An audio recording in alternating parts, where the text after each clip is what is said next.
এই কয়েকদিন আমরা অনেকেই রোজা রেখেছি, আবার অনেকেই আমরা গতকাল রেখেছি, আজকে আমরা রেখেছি। আগামীকাল ঈদুল আজহার দিন রোজা রাখা যাবে? মোট 5 দিন রোজা রাখা হারাম। 5 দিন রোজা রাখা কি? 2 ঈদ এবং আইয়ামে তাশরিকের 3 দিন, এই টোটাল 5 দিন, মানে ঈদুল আজহার পরে আর 2 ঈদ, এই 5 দিন রোজা রাখা হারাম। কি চমৎকার বিধান! আল্লাহ বলেন ঈদের পরে 2-3 দিন রোজা রাখবা না।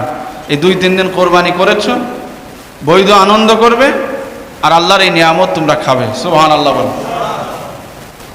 সম্মানিত উপস্থিতি, আগামীকাল আমরা ঈদুল আজহা জামাতে উপস্থিত হব। হাজিরা যেমন আরাফার ময়দানে হাজির হয়েছিল, হাজিরা আরাফার ময়দানে হাজির ছিল না গতকাল? সারাদিন তারা সেখানে অবস্থান করেছিল।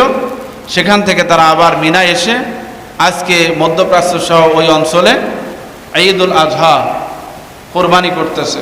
হাজিরা যেমন কোরবানি করবে, দম দেবে, মাথার চুল কাটবে, তেমনিভাবে আগামীকাল আমরাও কোরবানি করব।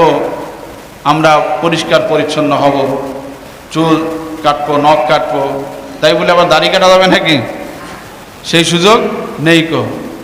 সম্মানিত উপস্থিতি, তাহলে আমরা হাজিরা যেমন আরাফার ময়দানে উপস্থিত হন, আমরাও আগামীকাল ঈদুল আজহার উদ্দেশ্যে আসব।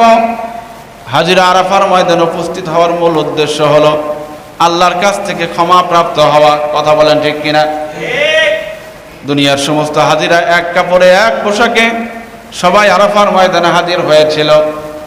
সবার দেহে সাদা পোশাক, আর সবাই তার জবানে শুধু একটি বাক্য বলেছে, লাব্বাইক আল্লাহুম্মা লাব্বাইক লা শারীকা লাকা লাব্বাইক ইন্নাল হামদা ওয়ান নি'মাতা লাকা ওয়াল মুলক।